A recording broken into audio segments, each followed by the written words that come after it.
Hello, my name is Kiera Lofton, hospitality management major. I'm a senior, and this is my presentation on my trip to India. So I chose the city Mumbai, India. It was founded in 1507. Most people will recognize the name Bombay because that's what it was formerly called. It is on India's west coast. It is famous for the Bollywood film industry, and there's over 12 million people that live in India, in Mumbai. This is the largest city in India. So this is the flight information that I chose for whoever's going on this trip. I chose December 2nd to December 11th. They will leave from Richmond to go to Newark, and they will leave at 3:32, get to Newark at 5 p.m., and they have a layover till 8 o'clock. They will leave from Newark to go to Mumbai, and they will end up in Mumbai at 9:40 p.m. So it's a whole day's worth of traveling. So then when they come back from Mumbai to Newark, they will leave at 12:10 a.m., get to Newark at 5:40 a.m. They have a layover until 8:32 a.m., and they will get back to Richmond at 10:15 a.m. So the hotel information. I chose Taj Mahal Tower, Mumbai. This is a beautiful hotel. So Apollo Bandar, that is the address of the hotel. The total cost hotel stay in the country's currency is $156,750. It is only $2,138 in US dollars. So Indian rupees are, I believe,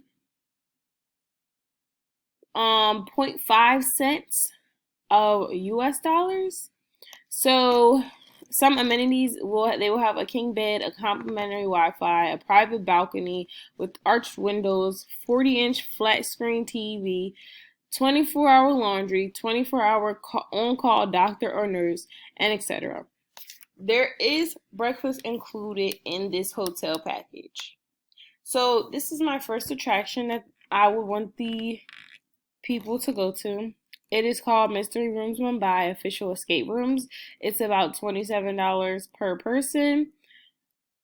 It is just an escape room with family or friends, and they have difficulty levels from easy to extremely difficult. Attraction 2 is Water Kingdom. So Water Kingdom is Asia's largest water park and is about $15 per person.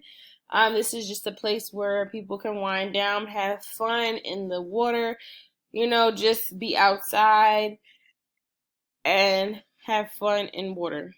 Attraction 3 is Elephanta Island.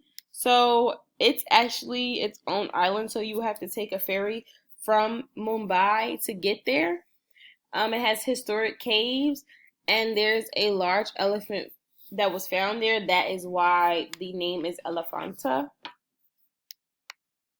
Attraction number 4 is the Panzana Pagoda. It is a meditation dome. It is free of charge, and they actually have a visitor section to watch. So if a person is a tourist going to this place, they cannot actually go inside and meditate. They have to go in the visitors area, and they can watch the actual members of the dome meditate. And it holds about 8,000 people, so it's really big. Attraction number 5 is the Neuroscience Center. So admissions is less than $1 in United States currency. So like I said, our money is less than theirs, so like they have to pay way more money than we do. It's the largest interactive science museum in India, and it opened November 11th, 1985. So it's been around for a while, and it has a lot of different science attractions. And like I said, it's interactive, so a lot of kids go there so they can touch on things. and have fun and learn about different science things. Attraction number 6 is Snow World. I think this is a very cool attraction. It's the largest snow park in Mumbai.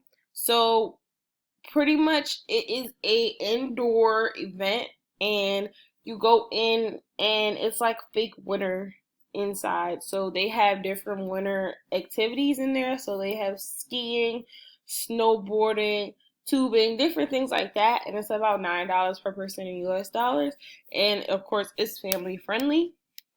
Attraction number 7 is Veramata Jabai Bosel Udon and Zoo. It is a zoo slash garden. It covers 50 acres. There's no cost that I know of. And it's just a beautiful scenery that people can go to, just wind down, chill, have a good time, take pictures, different things like that. Attraction 8 is What the Fun. So What the Fun has laser tag, bungee soccer, and parties. So you can host like a laser tag party. They have business parties, birthday parties, or corporate events. So that's pretty cool. That's actually something that we have here in the United States, so that'll be something people are familiar with, but it might be a different experience in a different country. Attraction number 9 is Mumbai Duvari Slum Walking Tour. I think this is pretty cool as well. It's about $16 per person. So what it is what it says. It's a walking tour of the Indian slums. So all Indians aren't living wealthy. They have to pay a lot of money compared to us, and a lot of them are poor over there. So it is just like a tour of how people live, and they just show you around India. Attraction number 10 is the Jengir Art Gallery. It's free admission, and it was established in 1952. What is in there is contemporary Indian art. So it's just like a regular art museum. You go in, you look at the paintings, you can sit down, analyze what you want to analyze, and that's all in there. So that is a very chill attraction. Attraction number 11 is the Tara Porvella Aquarium. This one is also less than $1 in US dollars to enter. It's for kids and adults. I believe the kids admissions is less, but like adults are less than $1, so kids are probably even less. Um, it's a very large aquarium. There's over 2,000 fish in this aquarium, so it's very big. The last attraction is the Crawford Market. So this market is like a street market. It has a bunch of vendors, and the business hours here differ from day to day, like based on weather, based on who actually wants to come out and sell that day. They have from everything from food, clothes, home decor, pet supplies, all different types of stuff is sold here. My 1 day excursion, I chose to go to Toon India. It's only 2.5 hour drive from Mumbai. It's the IT hub of India, so that's pretty cool if people are interested in IT or like computers and electronics, technology, because technology is taking over the world right now. It's the ninth most populated city in India, so this gives a lesser scale from Mumbai, since that is one of the largest cities in India.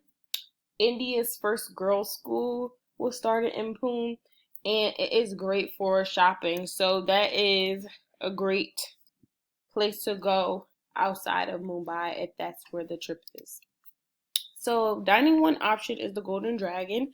The Golden Dragon is a fine dining experience. It's Asian cuisine, and it's actually in the Taj Mahal tower, which is the hotel that I chose. So there is no travel. You can just go downstairs and eat here.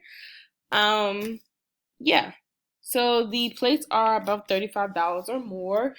Um when I was searching online, it said if for two people, the average amount spent is about $65 to $70. So that's pretty much a fine dining restaurant. Dining option two, I chose La Passieri. I want to say that's right. So this is a dessert place. It's not really a dining option, but I chose this place because I feel like when you go to other places, you need to try new things, and a lot of places fine with are good with desserts. So this is no higher than $35. Bakeries and desserts and cake shops do get a little pricey, but you should not spend more than $35 unless you're getting a whole bunch of stuff. And that is pretty much the end of my presentation on my trip to India. These are my references and websites that I use to search up the different attractions and different restaurants. So, yeah, thank you.